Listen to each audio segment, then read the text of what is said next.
जय अंबे विद्यार्थी मित्रों, जय Ambe group of school YouTube channel पर तमारुं स्वागत है। आज आपणे धोरण 12 बायोलॉजी में एकम 7 जेनुं नाम है जनीन विद्या अने उद्विकास एटले के जेनेटिक्स एंड इवोल्यूशन। तो आ एकम विषे चर्चा करीशुं। तो आ एकमनी अंदर आपणे मुख्यत्वे 3 चेप्टर भणवाना छे। एमां पहेलुं चेप्टर है आनुवंशिकता अने भिन्नताना सिद्धांतो, बीजું चेप्टर है आनुवंशिकतानो आणवीय आधार अने त्रीजुं चेप्टर है उद्विकास। तो आजे जनीन विद्या अने उद्विकास आजे आपणुं एकमनुं नाम छे। तो सौप्रथम आपणे अहींया बे शब्दों छे एटले के जनीन विद्या एटले के जेनेटिक्स अने उद्विकास एटले के इवोल्यूशन। तो सौप्रथम अहींया आपणे जनीन विद्या एटले शुं ए शब्दने आपणे समजीए। અત્યાર સુધી તમે બાયોલોજીની અંદર એવું સ્ટડી કરતા કે પ્રાણી વિદ્યા, પ્રાણીશાસ્ત્ર એટલે કે પ્રાણીઓનો અભ્યાસ કરવાની જીવ વિજ્ઞાનની જે શાખા છે એમને પ્રાણીશાસ્ત્ર અથવા તો પ્રાણી વિદ્યા કહેવાય છે। ઘણી વખત તમે એવું પણ સ્ટડી કરતા કે વનસ્પતિ વિદ્યા, તો કે વનસ્પતિનો અભ્યાસ કરવાની જે જીવ વિજ્ઞાનની શાખા છે એમને આપણે વનસ્પતિ વિદ્યા એવું કહેતા। પરંતુ અહીંયા એવું મતલબ નહીં થાય। ખાસ ધ્યાન રાખજો વિદ્યાર્થી મિત્રો, જનીન વિદ્યા એટલે શું? તો કે જનીન વિદ્યા એટલે કે આનુવંશિકતા અને ભિન્નતાનો અભ્યાસ કરવાની જીવ વિજ્ઞાનની શાખા છે એમને આપણે જનીન વિદ્યા કહીએ છીએ। અહીંયા જનીનોનો અભ્યાસ કરવાની જો જીવ વિજ્ઞાનની શાખા હોય તો એમને આપણે જીનોમિક્સ કહીએ છીએ। તો આ બંને શબ્દો વચ્ચે તમારે ધ્યાન રાખવું જરૂરી છે। જનીન વિદ્યા એટલે કે આનુવંશિકતા અને ભિન્નતાનો અભ્યાસ કરવાની જે જીવ વિજ્ઞાનની શાખા છે એમને આપણે જનીન વિદ્યા એટલે કે જેનેટિક્સ કહીએ છીએ, અને જીનોમિક્સ એટલે જનીનોનો અભ્યાસ કરવાની જે જીવ વિજ્ઞાનની શાખા છે હકીકતમાં એમને આપણે જીનોમિક્સ કહીએ છીએ। તો આપણે અહીંયા જે જનીન વિદ્યા એટલે કે જેનેટિક્સ છે એ શબ્દ સમજીએ તો ઘણી વખત તમને આશ્ચર્ય થતું હશે કે હાથી છે જે યુગલ છે એ હાથીના બચ્ચાને જ જન્મ આપે છે, ના કે ઘોડાને બચ્ચાને જન્મ આપે, એ હાથીના બચ્ચાને જ જન્મ આપે છે। ચકલીનું ઈંડું હોય તો એમાંથી ચકલી જ જન્મે છે। તો આ બધી જે પ્રશ્નોનું નિરાકરણ, આ બધા પ્રશ્નોને લગતા જે બી અભ્યાસ કરવાનું છે એ આપણે સ્ટડી કરીશું જનીન વિદ્યાની અંદર એટલે કે જેનેટિક્સની અંદર। તો જનીન વિદ્યાની અંદર આ જે જેનેટિક્સ છે તો એમાં આપણે સમજ્યા કે આનુવંશિકતા અને ભિન્નતાનો અભ્યાસ કરવાની જે જીવવિજ્ઞાનની શાખા છે એમને સામાન્ય ભાષામાં આપણે જનીન વિદ્યા અથવા તો જેનેટિક્સ કહીએ છીએ। તો એમાં આપણે શરૂ કરીએ આપણું ચેપ્ટર નંબર 5 આનુવંશિકતા અને ભિન્નતાના સિદ્ધાંતો। તો વિદ્યાર્થી મિત્રો વેરી ઇમ્પોર્ટન્ટ એવું ચેપ્ટર છે અને આ ચેપ્ટર વિશે તમે ધોરણ 10ની અંદર પણ સામાન્ય માહિતી સ્ટડી કરીને આવેલા છો। 12મા ધોરણની અંદર આ ચેપ્ટરમાં ડીપમાં ઉતરવાનું છે। ખૂબ જ ઇઝી એવું ચેપ્ટર છે અને બોર્ડ અને નીટ માટે બંને માટે વેરી ઇમ્પોર્ટન્ટ એવું ચેપ્ટર છે। તો ફર્સ્ટ લેક્ચરની અંદર આ જે શબ્દો છે, ઘણા એવા શબ્દો આવશે કે જે અત્યાર સુધી તમે બાયોલોજીની અંદર સ્ટડી કરેલા નથી। તો આ ફર્સ્ટ લેક્ચરની અંદર જે નાના શબ્દો છે એ બધાએ કેપ્ચર કરવાના છે, યાદ રાખવાના છે, કારણ કે આખા ચેપ્ટરની અંદર આ શબ્દો જ રિવિઝન થવાના છે। તો સૌપ્રથમ આપણે સમજીએ કે આનુવંશિકતા અને ભિન્નતા આ બંને શબ્દોનો મતલબ શું થાય। તો કે આનુવંશિકતા કોને કહેવાય? તો એની વ્યાખ્યા આપવી હોય તો આપણે એવું કહી શકાય કે પિતૃઓના લક્ષણો સંતતિ એટલે કે પ્રોજેની એટલે કે પિતૃઓના લક્ષણો સંતતિમાં ઉતરી આવવા એમને આપણે કહે છે આનુવંશિકતા। એટલે આપણને બધાને ખબર છે કે આપણે એઝ અ મનુષ્ય છીએ તો આપણું મનુષ્ય બોડીનું આખી સંરચના એ આપણને આપણા પિતૃઓ એટલે કે માતા પિતા એમની અંદરથી આ બધી સંરચના મળેલી છે। એમના જે લક્ષણો છે એ આપણી અંદર ઉતરી આવેલા છે।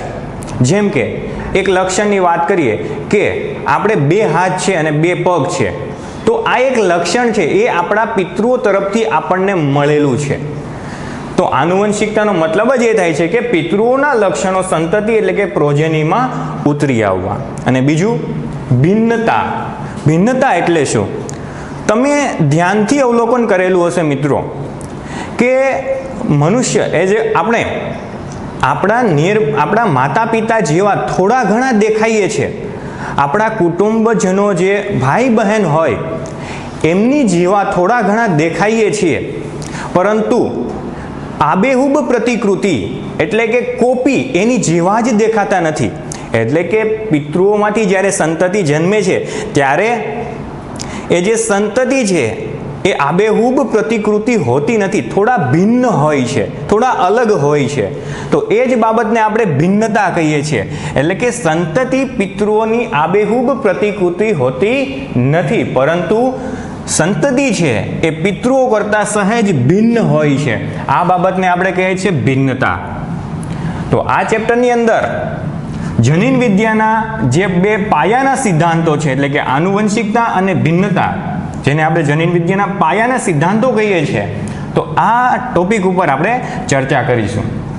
હવે વિદ્યાર્થી મિત્રો આપણે જોઈએ કે ભિન્નતા હોવાનું એટલે કે પિતૃઓ કરતાં સંતતિ થોડીક ભિન્ન છે, અલગ હોય છે, એમનું મુખ્ય કારણ શું?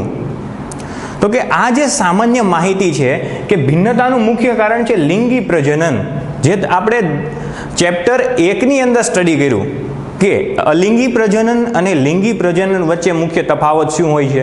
જો અલિંગી પ્રજનન થાય તો જે સંતતિ છે એ આબેહૂબ પ્રતિકૃતિ પોતાના પિતૃઓ જેવી જ થાય, પરંતુ લિંગી પ્રજનન જ્યાં હોય ત્યાં સંતતિ છે એ પિતૃઓ કરતાં સહેજ ભિન્ન હોય છે. તો આ જે જ્ઞાન છે એટલે કે ભિન્નતાનું કારણ છે લિંગી પ્રજનન છે, એમના વિશેની માહિતી ઈસવીસન પૂર્વે 8000 થી 1000 વર્ષો વચ્ચેના જે લોકો હતા એમની પાસે હતી.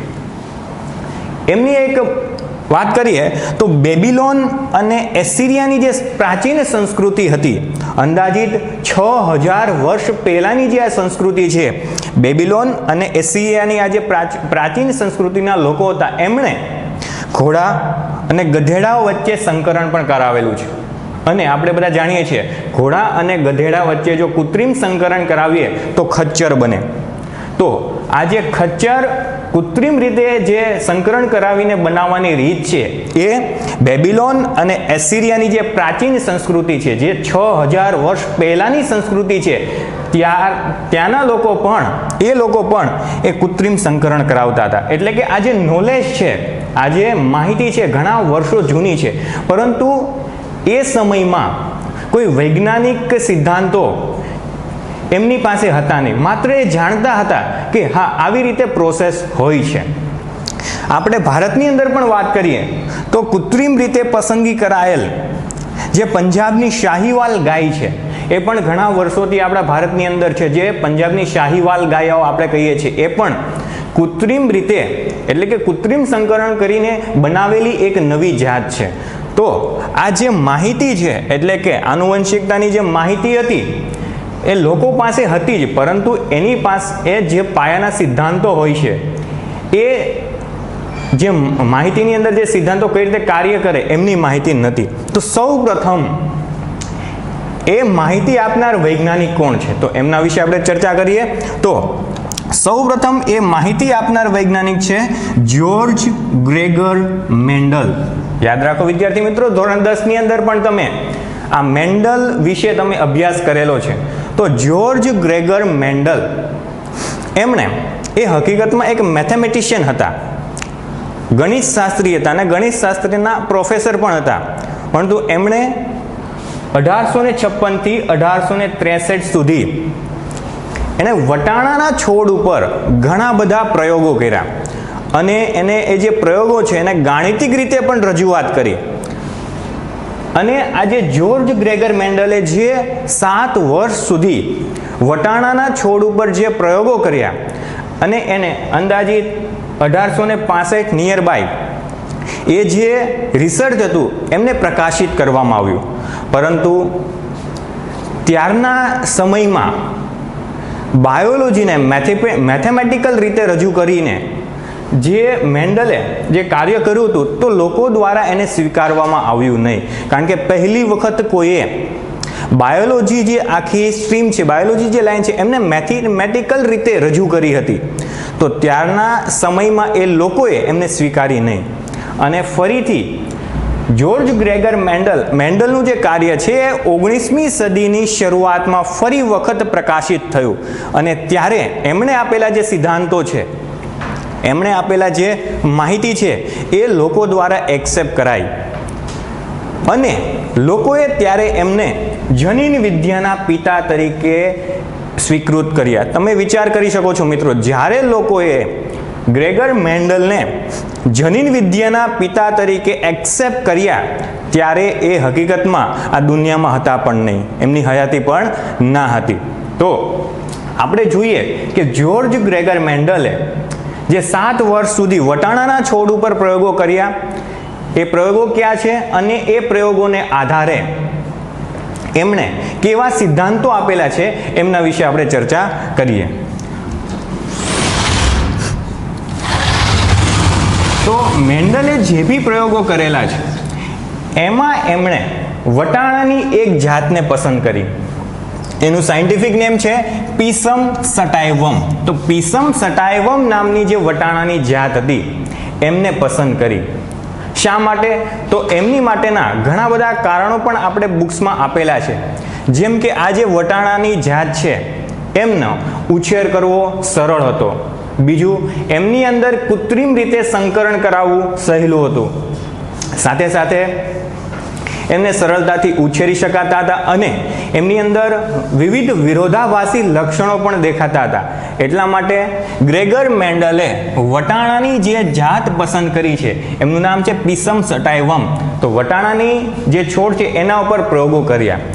તો મેન્ડલે સૌપ્રથમ શું કર્યું છે તો કે 14 એવા વટાણાની જાત લીધી કે જે શુદ્ધ સંવર્ધિત હોય છે, એટલે કે શુદ્ધ વંશક્રમ ધરાવતા હોય છે. એમણે 7 લક્ષણ અને એમની અંદર પણ વિવિધ વિરોધાભાસી લક્ષણ ધરાવતી વટાણાની જાત પણ પસંદ કરી.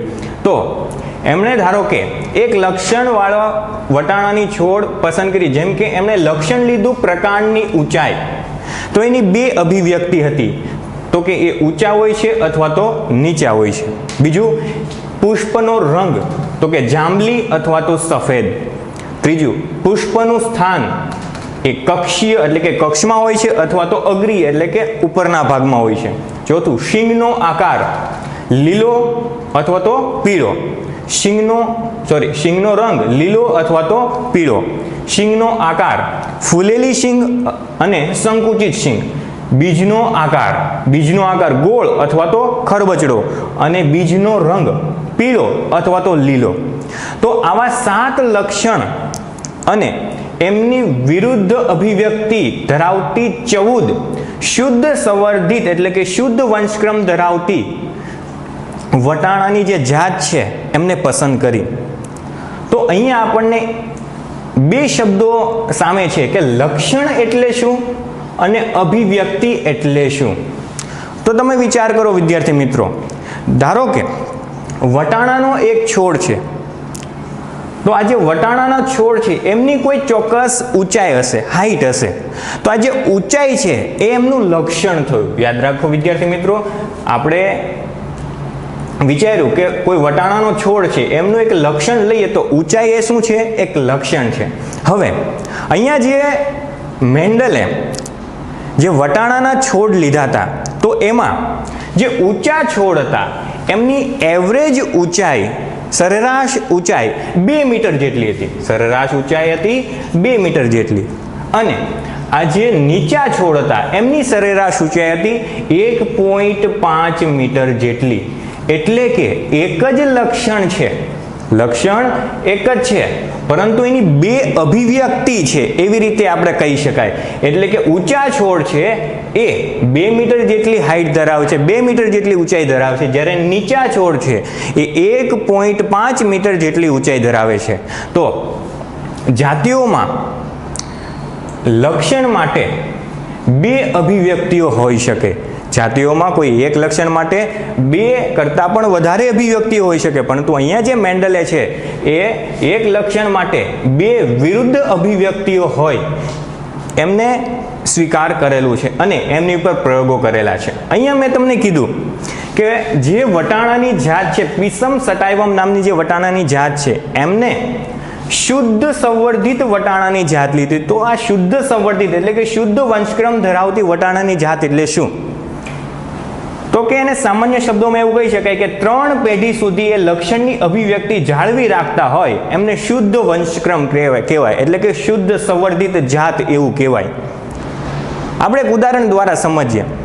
ધારો કે મેન્ડલે વટાણાના ઘણા બધા બીજ લીધા અને એને જમીનની અંદર રોપ્યા, અને હવે એ જે વટાણાના છોડ છે એ ઉગે છે, અને એમના જે વટાણાના છોડ છે એમાં ધારો કે 25% એવા છોડ છે કે જે નીચા રહ્યા અને 75% છોડ છે જે ઊંચા થયા. તો હવે મેન્ડલે શું કરેલું છે, જે 75% છોડ છે એમને અલગ કરેલા છે અને એની અંદરથી પણ નીકળતા વટાણાને ફરી વખત વાવેલા, અને ફરીથી એની અંદર જેટલા ઊંચા છોડ થયા એમને અલગ કરેલા અને ફરી વખત એને વાવેલા.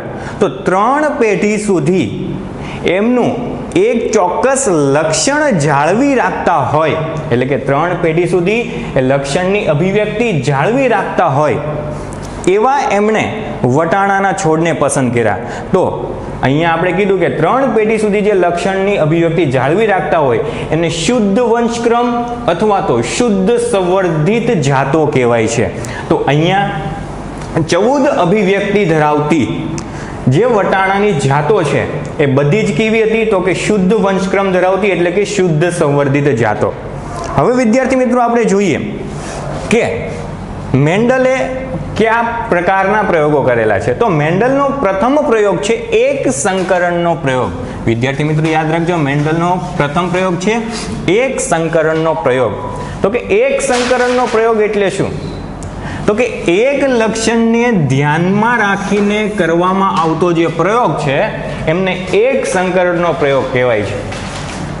સામાન્ય રીતે જ્યારે વટાણાનો છોડ ઉગે છે તો એમની ઊંચાઈ એ એમનું લક્ષણ છે, એમના પુષ્પનો રંગ, પુષ્પનો આકાર, તો આપણને બધા જ લક્ષણ સાથે જોવા મળતા હોય. પરંતુ જ્યારે પ્રયોગ કરેલો છે ત્યારે વિદ્યાર્થી મિત્રો માત્ર ને માત્ર એક જ લક્ષણને ધ્યાનમાં રાખેલું છે. તો આ એક જ લક્ષણને ધ્યાનમાં રાખીને જે કરવામાં આવતો જે પ્રયોગ છે એમને એક સંકરણનો પ્રયોગ કીધો છે. એટલે કે અહીંયા એક સંકરણના પ્રયોગમાં મેન્ડલે વટાણાની જે ઊંચાઈ છે એ લક્ષણને ધ્યાનમાં રાખી અને આખો પ્રયોગ કરેલો છે. તો હવે આપણે જોઈએ કે પ્રયોગની અંદર શું કરેલું છે. તો કે સૌપ્રથમ પિતૃ છોડ તરીકે એમણે શુદ્ધ સંવર્ધિત જાતોમાંથી ઊંચા છોડ એટલે કે જેમની એવરેજ ઊંચાઈ 2 મીટર જેટલી હતી અને નીચા છોડ એટલે કે જેમની એવરેજ ઊંચાઈ 1.5 મીટર જેટલી હતી, આ બંનેને પસંદ કર્યા અને આ બંને વચ્ચે કૃત્રિમ સંકરણ એટલે કે પરફલન કરાવ્યું. હવે અહીંયા તમે ચેપ્ટર નંબર 2 ની અંદર સ્ટડી કરી ગયા કે કૃત્રિમ સંકરણ કેવી રીતે કરાવવામાં આવે છે. વનસ્પતિની અંદર આ જે કૃત્રિમ સંકરણ છે એ કેવી રીતે કરાવવામાં આવે છે, તો એમના વિશે તમે 2 મુદ્દા સ્ટડી કરેલા હતા. પેલું ઇમેસ્ક્યુલેશન અને બીજું છે બેગિંગ. ધારો કે આ જે ઊંચો છોડ છે એમને માદા તરીકે સ્વીકારેલો છે અને નીચો છોડ છે એમને નર તરીકે સ્વીકારેલો છે. તો તમે ચેપ્ટર નંબર 2 ની અંદર સપુષ્પી વનસ્પતિની અંદર લિંગી પ્રજનન વિશે તમે સ્ટડી કર્યું તો આપણને બધાને ખબર છે કે પુષ્પની અંદર જે માદા ભાગ છે એ હોય છે સ્ત્રી કેસર અને પુષ્પની અંદર જે નર ભાગ હોય છે એ હોય છે પુંકેસર. તો મેન્ડલે કૃત્રિમ સંકરણ કઈ રીતે કર્યું છે એ આપણે સૌપ્રથમ જોઈએ.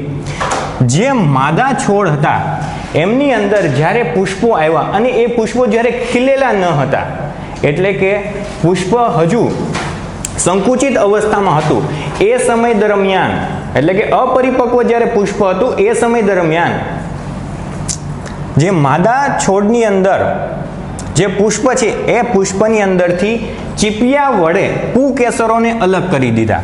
એટલે કે આ જે પુષ્પ છે એની અંદર સ્ત્રી કેસર પણ હશે અને પુંકેસર પણ હશે. તો મેન્ડલે સૌપ્રથમ શું કર્યું કૃત્રિમ સંકરણની અંદર કે જ્યારે આ અપરિપક્વ પુષ્પ હોય છે ત્યારે આ પુકેસરોને દૂર કરી દીધા. આ જે ક્રિયા છે એમને ઇમેસ્ક્યુલેશન કહેવાય છે. એટલે કે જે પુષ્પની અંદરથી પુકેસરોને દૂર કરવા, આ ક્રિયાને કહેવાય છે ઇમેસ્ક્યુલેશન, અથવા તો બીજું નામ પણ છે વંધ્યતા. હવે જોવા જઈએ તો આ જે પુષ્પ છે એની અંદરથી પુકેસર દૂર થઈ જાય છે અને હવે માત્ર શું વધે છે તો કે સ્ત્રી કેસર જ વધે છે. હવે આ જે સ્ત્રી કેસર ધરાવતું અપરિપક્વ પુષ્પ છે એમને હવે શું કરેલું છે તો કે બીજી પ્રોસેસ એટલે કે બેગિંગ, એમની ઉપર એક પ્લાસ્ટિકની એક બેગ કવર કરી દેવામાં આવે છે. એટલે કે એને કહેવાય છે બેગિંગ. અને એમની જે ડાળી હોય એમની ઉપર એક લેબલ લગાવી દેવામાં આવે છે અને એમની અંદર સમય નોટ કરવામાં આવે છે કે એમની અંદર ઇમેસ્ક્યુલેશન ક્યારે કરેલું છે. જ્યારે આજે બેગિંગ કર્યા પછી સ્ત્રી કેસરનું જે પરાગાસન છે એ પરાગરજને સ્વીકારવા માટે તૈયાર થશે, એટલે કે પરિપક્વ થશે. એ સમય દરમિયાન મેન્ડલે જે નર છોડ તરીકે જે નીચા છોડને લીધા હતા એની અંદરથી પરાગરજ લઈ અને બેગિંગને ખોલી અને પરાગાસન ઉપર એમનો છંટકાવ કરેલો અને ફરીથી એને બેગિંગ કરી દીધું. એટલે કે ઈચ્છિત પરાગરજને, જે આપણી ઈચ્છાનુસારની જે ઈચ્છિત પરાગરજ છે એને પરાગાસન ઉપર એને છંટકાવ કર્યો. એટલે કે કોઈ આ પુષ્પ છે એ બીજી કોઈ પરાગરજ વડે એ ફલન થાય નહીં, એટલા માટે એને ફરીથી એને બેગિંગ કરી દીધું. તો વિદ્યાર્થી મિત્રો, આ જે છે એમને આપણે કૃત્રિમ સંકરણ કહેવાય છે. અને ઘણી બુકોની અંદર એવી પણ માહિતી છે કે આ જે કૃત્રિમ સંકરણ કરાવવાની જે એટલે કે સ્ત્રી કેસર ઉપર પરાગરજને છંટકાવ કરવાનો જે સમયગાળો છે એ પણ મેન્ડલે ખૂબ જ ધ્યાનથી જોયો હતો.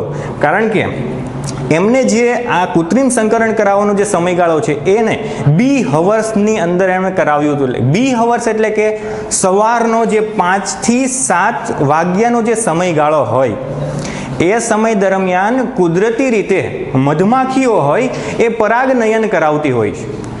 અને આજે સવારનો 5 થી 7 વચ્ચેનો જે સમયગાળો છે તો કુદરતમાં કુદરતી રીતે વનસ્પતિનું જે પરાગાસન છે એ પરાગરજને સ્વીકૃત કરવા માટે એ ક્રિયાશીલ હોય છે. તો આ જે સમયગાળો છે એમને બી હવર્સ કહેવાય છે.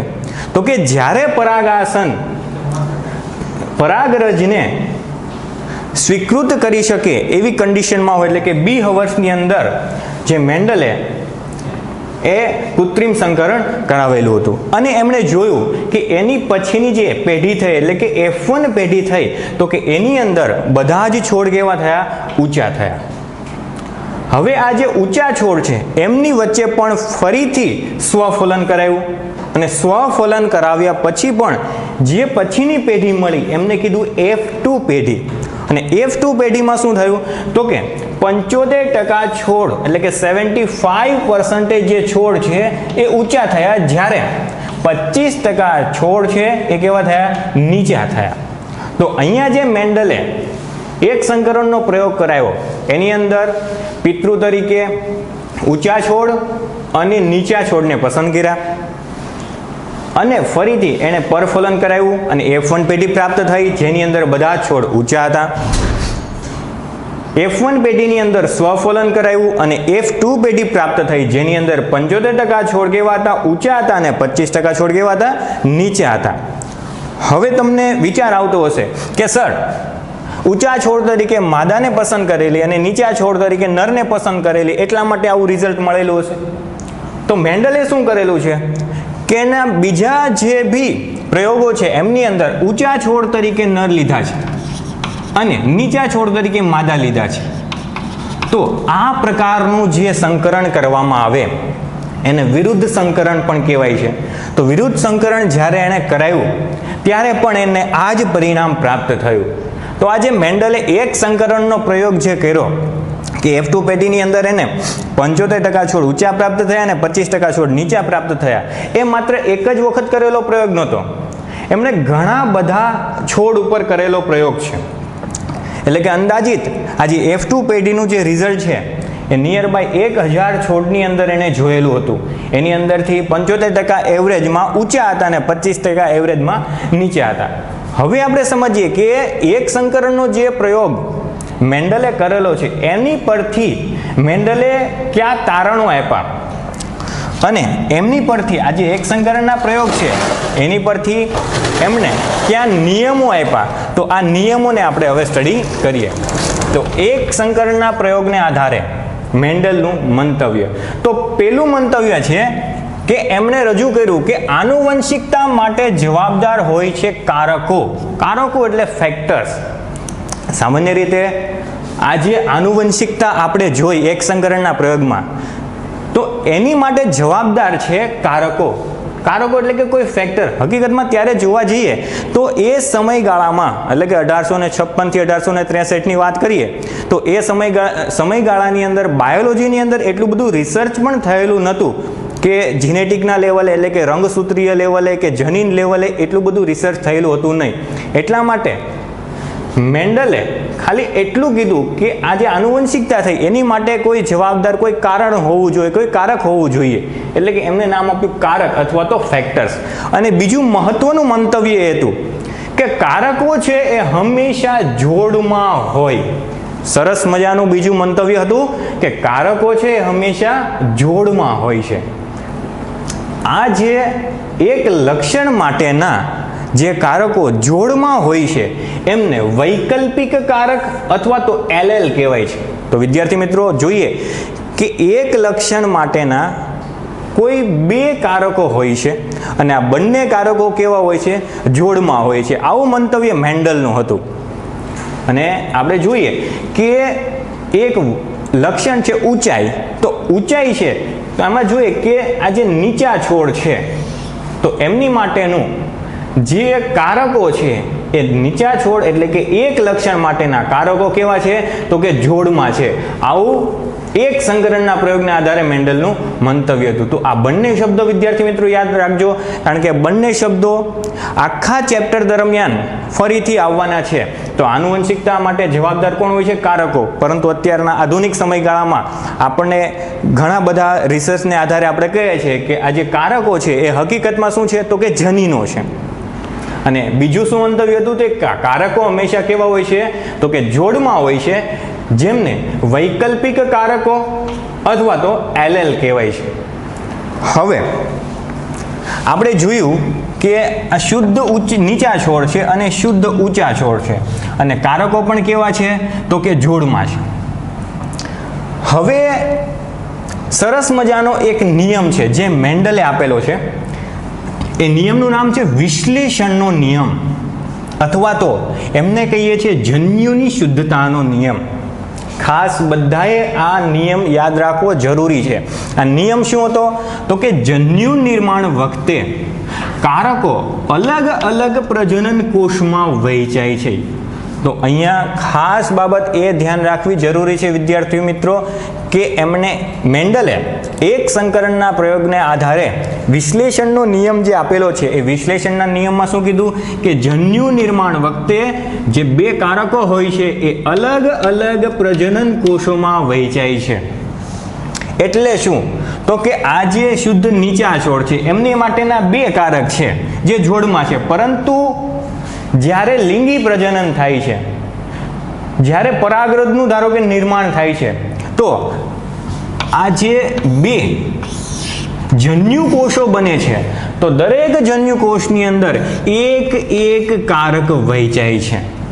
તો એમને જન્યુની શુદ્ધતાનો નિયમ પણ કહેવાય છે. યાદ રાખજો વિદ્યાર્થી મિત્રો, દૈહિક કોષની અંદર કારકો હંમેશા જોડમાં હોય છે, પરંતુ જ્યારે દૈહિક કોષમાંથી જન્યુ કોષનું નિર્માણ થાય છે એ સમય દરમિયાન કારકો અલગ અલગ પ્રજનન કોષની અંદર વહેંચાય છે. આ જે નિયમ છે ને વિશ્લેષણનો નિયમ કહેવાય છે અથવા તો જન્યુની શુદ્ધતાનો નિયમ કહેવાય છે, કારણ કે જન્યુઓની અંદર માત્ર ને માત્ર કોઈ એક લક્ષણ માટેનું કોઈ એક જ કારક હોય છે, એટલા માટે એને જન્યુની શુદ્ધતાનો નિયમ પણ કહેવાય છે. અને વિદ્યાર્થી મિત્રો, આ જે નિયમ છે એટલે કે જન્યુની શુદ્ધતાનો નિયમ, વિશ્લેષણનો નિયમ છે, એ એટલો બધો પ્રભાવી એટલા માટે કરે છે કારણ કે 1.5 સદી પછી પણ આ નિયમની અંદર કોઈ ભી ફેરફાર થયેલો નથી. અત્યારે પણ આ નિયમને સ્વીકારવામાં આવે છે, એટલા માટે આ નિયમને સાર્વત્રિક નિયમ પણ કહેવાય છે. યાદ રાખજો વિદ્યાર્થી મિત્રો, ઘણી વખત MCQ ની અંદર પૂછાઈ શકે કે મેન્ડલના કયા નિયમને સાર્વત્રિક નિયમ પણ કહેવાય છે, તો આવશે વિશ્લેષણનો નિયમ. કારણ કે 1.5 સદી પછી પણ આ નિયમને છે એ જ રીતે સ્વીકારવામાં આવે છે. તો અહીંયા જોયું આપણે કે શુદ્ધ નીચા છોડ છે, અહીંયા શુદ્ધ ઊંચા છોડ છે. જ્યારે જન્યુ નિર્માણ થશે ત્યારે બંનેની અંદર અલગ અલગ કારકો વહેંચાય છે. હવે ધારો કે આ છોડને આપણે માદા ગણી લઈએ અને આ છોડને આપણે નર ગણી લઈએ, તો હવે બંને વચ્ચે જ્યારે પરફલન થાય છે, એટલે કે માદાનો જે અંડકોષ છે એ નરનો જે પરાગરજ છે, તો આ બંને ફલિત થઈને ફલિતાંડ બને છે. તો એ ફલિતાંડની અંદર આ જે કારકો છે એનું બંધારણ કેવું બનશે? ધારો કે આ જે કેપિટલ ટી છે અને નરનો સ્મોલ ટી છે, એ બંનેને જ્યારે ફલન થાય છે ત્યારે એ બંને સાથે જોડમાં આવે છે, તો જે F1 પેઢી મળે છે ત્યારે એ જે બંધારણ છે એ કેવું મળે છે? તો કે કેપિટલ ટી અને સ્મોલ ટી, એક કારક છે એમના એક પિતૃ ને બીજું કારક છે એમના બીજા પિતૃનું. હવે ધ્યાન આપો વિદ્યાર્થી મિત્રો, આપણે જોયું કે જે આને આપણે P પેઢી કહીએ છીએ, જે આપણે આગળના પ્રયોગમાં દર્શાવ્યું, આ આપણી થઈ F1 પેઢી. તો F1 પેઢીની અંદર જે જનીન બંધારણ છે કેવા પ્રકારનું થશે? તો કે કેપિટલ ટી સ્મોલ ટી. હવે આપણે જોઈએ મેન્ડલનો બીજો નિયમ, જેને આપણે કહીએ છીએ પ્રભુતાનો નિયમ. તો યાદ રાખો વિદ્યાર્થી મિત્રો, એમણે શું કીધું કે જો કારકની જોડમાં બે કારક અસમાન હોય તો એક કારક બીજા કારક ઉપર પ્રભાવી રહે છે. ખાસ યાદ રાખજો વિદ્યાર્થી મિત્રો આ નિયમ, જેમને આપણે પ્રભુતાનો નિયમ પણ કહીએ છીએ. આ નિયમ શું છે? તો કે જો કારકની જોડમાં, આ એક કારકની જોડ છે જે આપણને F1 પેઢીની અંદર મળે છે, અને બે કારક અસમાન હોય તો અહીંયા F1 પેઢીની અંદર બંને કારકો કેવા છે? અસમાન, એટલે કે એક કેપિટલ ટી છે અને બીજો સ્મોલ ટી છે. તો એક કારક બીજા કારક ઉપર કેવું રહે છે? પ્રભાવી રહે છે. આપણે જોવા જઈએ તો આપણે જોયું હતું કે P પેઢીની અંદર આ ઊંચા છોડ હતા અને અહીંયા નીચા છોડ હતા, પરંતુ F1 જે પેઢી મળે છે એની અંદર બધા છોડ કેવા મળે છે? ઊંચા મળે છે. તો આ જે ઊંચા છોડ છે એની અંદર નીચા છોડ માટેનું કારક છે, પરંતુ એ છોડ એ નીચા થતા નથી, એ કેવા રહી છે? ઊંચા રહી છે. તો આપણે એવું કહી શકાય કે જે કેપિટલ ટી છે, આ જે કારક છે એ સ્મોલ ટી ઉપર કેવું રહે છે? તો કે પ્રભાવી રહે છે. તો આપણે જોયું કે જે લક્ષણનું કારક અભિવ્યક્ત થાય, ખાસ ધ્યાન આપજો વિદ્યાર્થી મિત્રો, જે લક્ષણનું કારક એટલે કે ઊંચા લક્ષણનું કારક અહીંયા અભિવ્યક્ત થયું છે, તો એવા કારકને કહેવાય છે પ્રભાવી કારક. અને જ્યારે કારક જોડમાં છે, બંને અસમાન છે, અને જે કારક અભિવ્યક્ત થતું નથી, એટલે કે નીચા લક્ષણ માટેનું કારક અભિવ્યક્ત થતું નથી, તો આ જે બીજું કારક છે એમને આપણે કહીએ છીએ પ્રચ્છન્ન કારક. યાદ રાખજો વિદ્યાર્થી મિત્રો, આ જે નિયમ છે એમને આપણે પ્રભુતાનો નિયમ પણ કહીએ છીએ. તો અહીંયા આપણે જોયું કે P પેઢીની અંદર જ્યારે પરફલન થયું અને F1 પેઢીની અંદર આપણને બધા જ કેવા મળ્યા? તો કે ઊંચા મળ્યા, પરંતુ એમની અંદર કારકો કેવા છે? તો કે જોડમાં છે અને અસમાન છે. તો એના ઉપરથી આપણે જોઈએ તો કે જો દૈહિક કોષની અંદર બંને કારકો જોડમાં હોય અને સમાન હોય તો એમને સંયુગ્મી કહેવાય છે. શું કહેવાય છે? સંયુગ્મી. જો કારકો જોડમાં છે અને બંને કારકો સમાન છે તો એમને સંયુગ્મી કહેવાય છે, અથવા તો બીજો શબ્દ છે એની માટે શુદ્ધ.